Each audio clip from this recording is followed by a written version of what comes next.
Sud Radio 10h midi, Valérie Expert. Et c'est avec un immense plaisir que j'accueille Gérard Collard. Qui est réciproque. J'espère bien que c'est réciproque, cher Gérard. Allez, les derniers achats avant Noël, il y a du monde dans les librairies. Oui, il y a tant beaucoup mieux, de monde. tant mieux pour vous. Les gens sont très sympathiques, ils sont patients, ils sont disciplinés, donc il faut absolument les remercier parce que c'est vraiment une société. Généralement, on sait sur le moment, puis après ça disparaît. Là, c'est solidarité. Et là, c'est vraiment. Voilà. Oui, et puis le livre reste pour Noël malgré tout un cadeau idéal parce que on peut plus n'importe comment, on peut plus aller au cinéma, on peut plus aller nulle part, donc les gens. Donc il y a plein de très beaux livres, effectivement. Alors, alors, je deviens de vos adeptes. Voilà, franchement, je deviens de vos adeptes. Maintenant, c'est moi qui conseille Gérard Collard. Et là, ça m'a fait rêver. Alors, je suis plutôt pâtisserie, plutôt sucré que salé. Et là, je suis tombé sur un bouquin de Christophe Adam qui s'appelle Éclair. C'est aux éditions de la. C'est pour. Enfin, voilà. Et alors, Christophe Adam, j'ai appris une chose, c'est que il était chez Fauchon.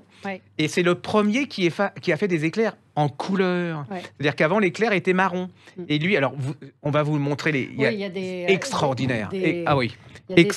Alors, regardez. Je ne sais pas si tout est faisable. J'en sais rien. Mais en tout cas, c'est très beau à regarder. Et ça vous donne envie d'aller chez où il est. Et puis d'aller commander, de goûter. Moi, ça m'a donné envie. Il y en a une pour le 14 juillet, bleu, blanc, rouge, qui est géniale. Regardez la rose. Et c'est magnifique. Ce sont des œuvres d'art. C'est même plus un livre d'art qu'un livre de cuisine. Oui, parce mais il faut quand même. Comme on peut plus aller au resto, ça nous permet de. Et puis alors là, c'est quand même une négation parce que quand on vous dit que c'est pas un art essentiel, la gastronomie et la cuisine, là, c'est une claque à tous ces gens qui considèrent que faut mieux aller dans les grands supermarchés manger des trucs avec des je sais pas combien. 200 recettes d'éclairs. Qui aurait imaginé qu'on pouvait. Et alors, il a été très sympa parce qu'il a été voir des confrères, c'est-à-dire qu'il est là et puis il interviewe des gens qui Christophe Michalak, qui venait souvent nous voir sur Oui, le beau Christophe Michalak. Avant qu'il soit marié. Voilà, le beau Christophe Michalak. Et vraiment, c'est une très très belle chose.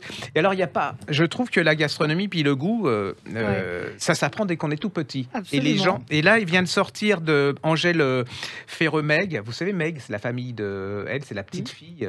Elle a fait Ma cuisine naturelle pour bébé. Moi, je dis Meg, mais j'en sais rien.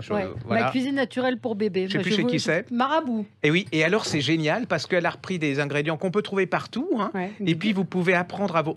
Je dis pas on le fait tous les jours, mais le samedi, le dimanche. Le gazpacho pour enfants, j'aurais pas pensé. Et ben voilà. Et donc, c'est faisable par tout le monde. Des compotes de fruits, des blinis verts ou mousse de lentilles, c'est-à-dire de faire découvrir la diversité. Je trouve que c'est sympa. Aux gamins. Et avec des trucs faisables. Et en plus, elle est très adepte de pas de l'écologie, mais des choses naturelles.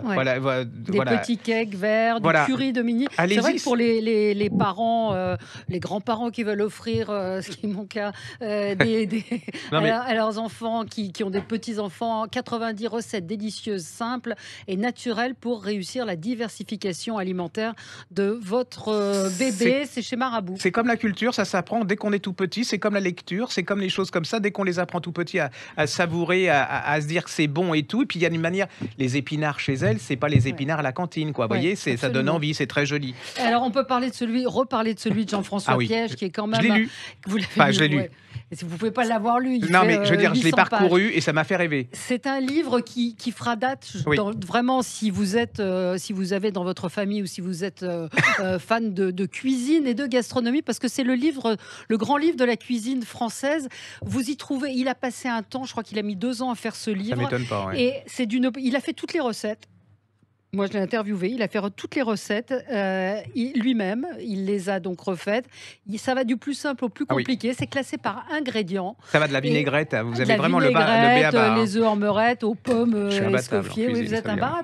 Alors, c'est un très beau livre, mais franchement qui fait référence. Et c'est plein de poésie, parce que moi, il y a plein de noms que je ne connaissais pas. Il a recherché des recettes qui n'existaient plus. Absolument.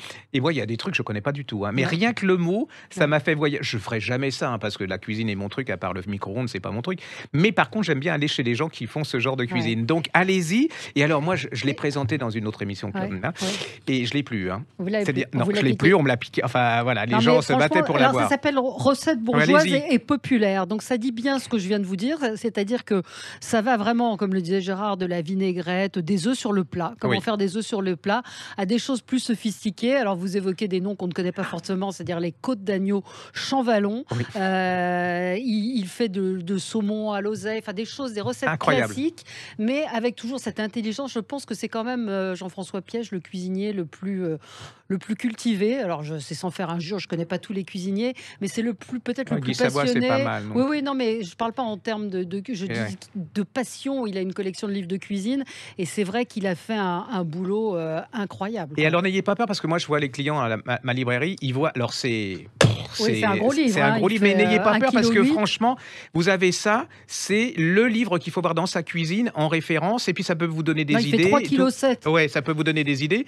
Quand on voit le rapport qualité-prix, gramme, il vaut 60 €. C'est pas. Attendez. Extrêmement belle mise en page. Absolument. Une extrêmement belle maquette. Donc 3,7 kg, 1088 pages. Vous n'avez pas fait le rapport comme vous faites. Non, mais je vais le faire. De temps en temps, je vais vous allez le calculer. faire, et ça vaut vraiment le coup. Et c'est un livre qui va s'inscrire dans le patrimoine, et comme la référence, comme je disais, comme Escoffier, comme des gens comme ça.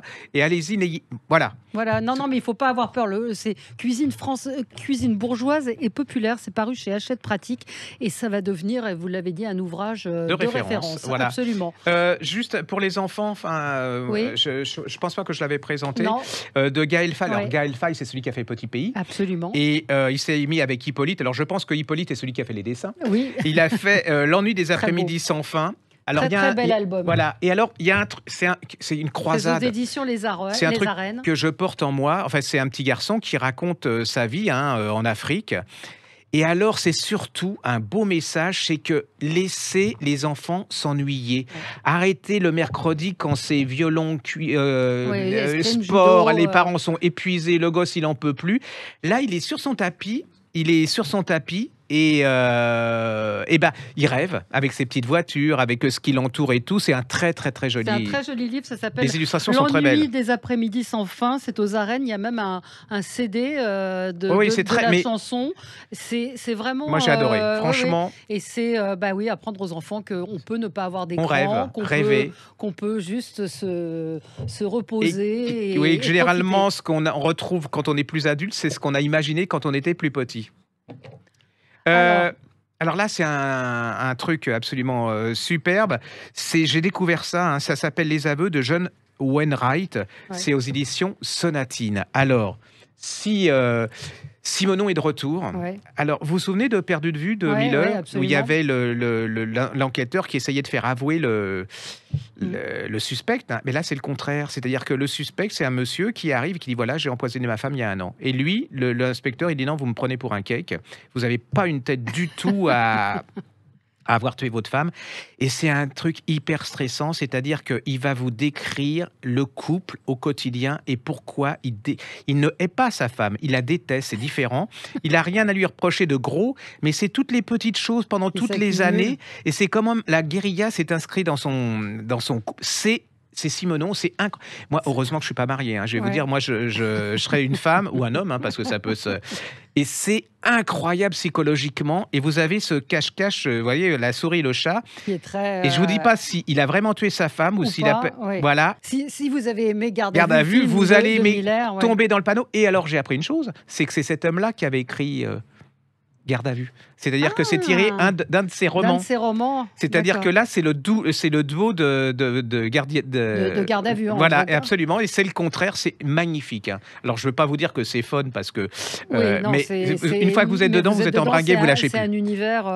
c'est un thriller, ce qu'on aime ici. Donc, vous êtes ici pour confesser le meurtre de votre femme.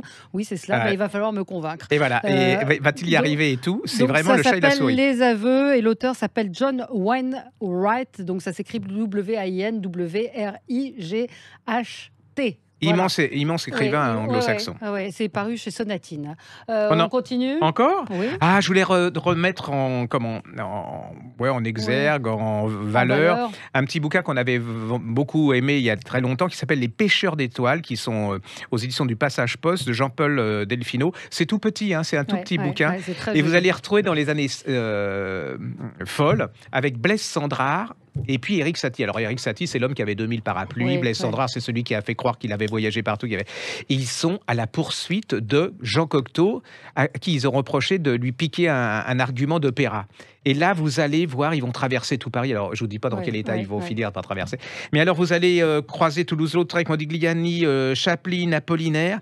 C'est à la fois poétique, c'est magnifique. Ah oui, c'est à la fois drôle. Et ce qu'on se disait, c'est que les livres, on les oublie assez vite. Absolument, c'est incroyable. Ça, et si vous savez le petit livre qu'on met, comme vous dites, les livres d'assiettes, c'est vous qui dites ça. Absolument. Voilà. Au lieu d'acheter n'importe quoi, vous mettez ce petit livre et vous verrez les gens, ils seront absolument ravis. Ouais. On peut rappeler aussi, moi je l'offrirais bien, Avant les diamants de Dominique Maison. Ça avait été notre coup de cœur de la rentrée aux éditions de La Martinière. Ça se passe à Hollywood dans les années 50. Vous rentrez vraiment dans l'univers d'Hollywood et puis c'est cette espèce de bascule avec les grands studios et les petits studios qui se développent. Le rôle de l'armée et puis de la mafia. C'est pour reprendre la phrase d'un célèbre critique, c'est entre Tarantino et Clark Gable. Absolument, quoi, hein, voilà. Mais et puis, franchement, allez-y, ça s'appelle Avant les diamants de Dominique Maison. Autre petit livre d'assiette, enfin qu'on met sur les assiettes ou dans les assiettes, c'est le fameux livre Les recettes de ma vie. Vous savez, en folio, l'histoire de ce père et de la transmission des recettes entre un monsieur qui va mourir et son fils. Et c'est un magnifique livre. Alors, là, les lecteurs et les lectrices sont revenus, mais vraiment touchés. Et voilà, si vous aimez, en plus, vous aimez manger, vous aimez la gastronomie, vous aimez les bons produits, le terroir, le patrimoine, tout ce qu'on peut plus faire en ce moment, et ça va vous donner l'eau à la bouche. Et vous demanderez à votre femme ou à votre mari de faire de la cuisine pour retraduire ce qu'il y a dans ce petit livre. Il y a plein de recettes. Hein. C'est très, très, très simple. Moi, j'ai adoré alors que je suis... Voilà. Oui. Alors, redites le nom. Ça s'appelle Les recettes de ma vie. Voilà. Et c'est chez Folio. Un petit livre aussi à mettre dans les assiettes. Alors le petit cadeau d'assiette aussi idéal, le petit cadeau à offrir. C'est, vous savez, sur Internet, il y a quand même une créativité. Il y a de la haine, mais il y a aussi une créativité des petites histoires drôles qu'on vous envoie. Alors Véronique Moret, elle a publié un tout petit bouquin avec une préface, de Monsieur Orsena, Éric Orsena, ambassadeur de l'Institut de France, et il a préfacé ce petit livre de blagues qui ont eu lieu pendant le confinement. 3e jour de confinement, ma femme me dit d'aller faire un tour et qu'elle paiera l'amende. Enfin, toutes ces petites blagues qui peuvent complètement animer un débat, un repas de réveillon. C'est paru chez Ramsay. Ça peut égayer, absolument. Ça s'appelle Confinement 2020. Ce sont toutes les perles du confinement, de cet humour confiné. Alors, et puis, moi, j'ai découvert, c'est un très, très joli roman qui s'appelle l'auteur s'appelle Emmanuel de Boisson. Ça s'appelle Je ne vis que pour toi. C'est chez Calman Lévy. Alors, c'est les années folles. C'est une histoire d'une jeune femme, un bretonne, qui est mariée à un aristote. Enfin, voilà, et comme les hommes à cette époque-là, une fois qu'il est marié, il s'occupe plus de sa femme. Et elle rêve d'être écrivain. Et elle va découvrir l'amour, mais l'amour d'une femme. Et elle va surtout découvrir une époque, c'est la belle époque, c'est Diane de Pougy, Colette et tout ça. Toutes ces grandes femmes qui vont, en fait, ouvrir la voie aux autres femmes. C'est-à-dire que c'est un espace de liberté. Elles vont parler c'est les premiers salons littéraires féminins. C'est l'ouverture sur la culture pour les femmes. Alors, j'ai appris plein de choses. J'ai découvert plein de personnages. Vous en savez sur les femmes. Vous en savez des choses. Oui, depuis le temps que vous lisez. Je me souviens de livres c'est un sujet que vous pouvez lire toute la Pléiade, vous en saurez jamais parce qu'ils arriveront à vous surprendre où vous les attendez pas. Et là, c'est vraiment, vous êtes dans le Paris des années folles. Et j'ai adoré cette femme qui va casser les barrières. C'est-à-dire que aimer une femme alors qu'elle est mariée, elle est plein elle se dit, elle a peur, quoi. Elle a la culpabilité et tout. C'est super bien écrit. Et puis cette femme a un talent absolument extraordinaire. Elle avait écrit plein de choses qui avaient reçu, entre autres, un prix à la Closerie des Lilas. Donc, allez-y, c'est vraiment une pure merveille. J'avais oublié de vous parler du livre d'Hélène Darroze. C'est ma copine. J'aime bien aussi faire des petits coucous. Non, mais c'est pas... Mes amis ont du talent, qu'est-ce que vous voulez que je vous dise. Et Hélène Darroze, chez elle, là aussi, c'était pendant le confinement. Elle a fait de la cuisine avec ses enfants et ses 2 filles. Et elle a publié Hélène Darroze chez moi. Donc, des recettes qui sont facile, accessible en famille. Et donc là aussi, bonne idée de cadeau de Noël, puisqu'on est aussi dans les coups de cœur aux amis. On pense aussi à Cécile de Ménibus. Je voudrais tout prendre d'elle, un roman très émouvant, un premier roman qui est paru chez Charleston.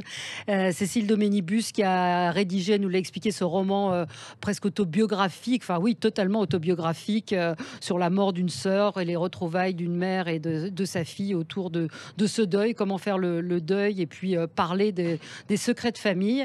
Et puis, rappeler peut-être le livre de Marina Carrère-Dancos, qui est aussi une de nos copines. Oui, absolument, mais qui est une belle réussite. Oui, Les Enfants du Secret, qui est un polar qui lui ressemble, qui est très précis, qui parle de cette histoire, moi, que j'ai découvert, d'enfants qui ont été enlevés à La Réunion et qui ont été amenés en France pour repeupler la Creuse et les départements. Et c'est vrai que c'était une tragédie. Ça commence par 2 meurtres abominables. Donc, vous pouvez y aller. C'est chez Héloïse d'Ormesson. Ça s'appelle Les Enfants du Secret. Voilà, on a fait le tour. Si, on n'oublie pas le El Kalim, le tailleur de Rolisane chez Stock, qui est pour moi un des plus beaux livres, un des plus beaux romans de l'année, qui est un témoignage aussi. C'est allez-y, c'est vraiment une pure merveille de sensibilité. Redites le titre. Le tailleur de Rolisane. Allez, voilà, et puis on n'oublie pas la Dame du Ritz. La Dame du Ritz, Mélanie Benjamin, chez Albin Michel. Chez Albin Michel. Merveille. Formidable, ça se passe pendant la guerre. Hemingway, la Résistance, le Ritz. Et allez-y, même en poche, Mélanie Benjamin, c'était les signes de New York. Je me souviens plus les signes de la 5e avenue, mais Mélanie Benjamin, vous pouvez y aller, c'est là aussi un carton absolu. Merci Gérard, merci à vous. J'espère que vous offrirez des livres à Noël. Oui. Il y a plein de choses. Allez chez votre libraire. Allez chez votre libraire, oui, il y en a partout. Oui, il va même vous livrer si vous voulez. Absolument, il y a plein de sites. Merci beaucoup Gérard. C'est bon là? Ouais. Merveilleux. Merveilleux. Tu peux le garder ou pas? Oui, bien sûr. Attends, donne-moi photo. Non, mais sinon je. Non, tu peux, elle vient de me le donner. Qui ça? Elle.